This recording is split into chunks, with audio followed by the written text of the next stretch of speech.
Iran has confirmed the death of Supreme Leader Ayatollah Ali Khamenei following a large-scale joint military operation carried out by the United States and Israel. President Donald Trump indicated that the strikes were aimed at regime change and signaled that military operations would continue throughout the week.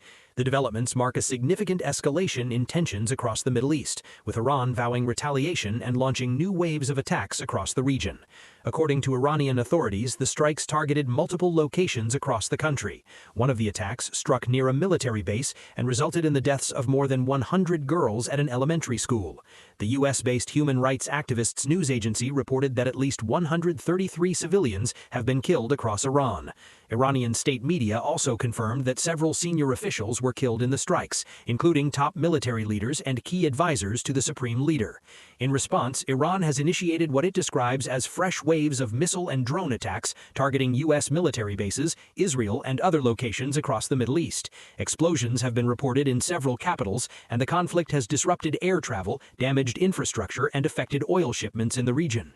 In the hours following the confirmation of Ayatollah Ali Khamenei's death, Iran expanded its retaliatory operations across multiple countries in the Middle East. Iran's Islamic Revolutionary Guard Corps announced what it described as a sixth wave of missile and drone attacks targeting Israel and U.S. bases in the region. Explosions were reported in several major cities, with air defense systems activated in response to incoming projectiles. In Israel, the military said it identified missiles launched from Iran and confirmed that defensive systems were operational. Air raid sirens sounded across central and southern parts of the country.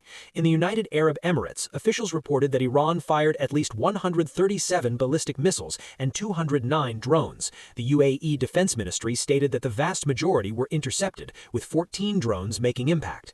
Authorities in Dubai said debris from intercepted drones caused fires and injured 2 people, while explosions heard across the emirate were attributed to successful interception operations. In Qatar, the Ministry of Interior reported that 16 people were injured following loud explosions heard in Doha, with limited material damage recorded. In Bahrain, state media said air defenses intercepted at least 45 missiles and 9 drones overnight.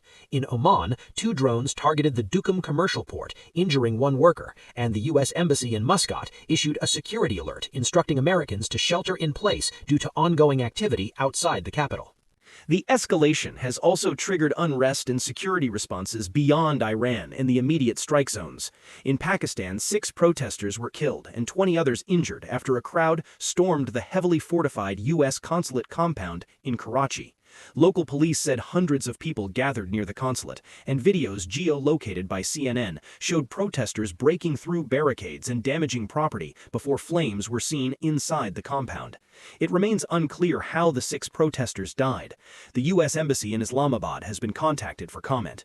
In Iraq, protesters attempted to enter Baghdad's fortified Green Zone, where the U.S. Embassy is located, leading to clashes with security forces on the 14th of July bridge. At sea, an oil tanker named Skylight, flying the flag of Palau, was attacked about 5 nautical miles off the coast of Masandam in Oman. 4 people were injured, and the crew of 20 was evacuated by the Omani Navy and military. Oman's Duqm commercial port was also targeted by 2 drones, injuring 1 expatriate worker. The attacks have raised concerns about disruptions to global oil markets, particularly through the Strait of Hormuz, a critical route for global energy shipments. Meanwhile, the United States has taken additional security measures. The Texas Military Department announced it is activating service members across the state to help protect citizens and critical infrastructure from potential retaliation threats. The U.S. State Department has raised its travel advisory for Bahrain and authorized the departure of non-emergency U.S. government personnel and their family members due to safety risks.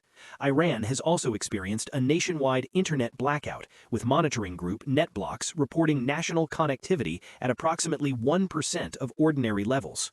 As the conflict continues to unfold, Iranian officials have issued strong statements signaling further retaliation. Ali Larijani, Secretary of Iran's Supreme National Security Council, said the United States had stabbed the Iranian people in the heart and vowed that Iran would respond in kind. He stated that the reaction from Iran's armed forces would be stronger and confirmed that a temporary leadership structure, including the president and the head of the judiciary, would soon be established.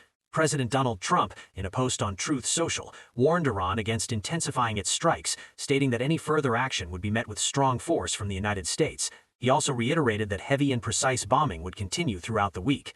Meanwhile, the number of casualties from a strike on a girls' elementary school in the southern city of Manab has risen to 148, with 95 people reported wounded, according to the local prosecutor.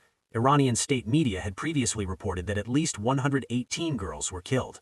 U.S. Central Command said it is aware of reports of civilian harm and is reviewing the matter, adding that the protection of civilians remains a priority. Israeli Defense Minister Israel Katz stated that Khamenei was killed in what he described as the opening phase of the military operation and said Israel would continue to act to defend the country.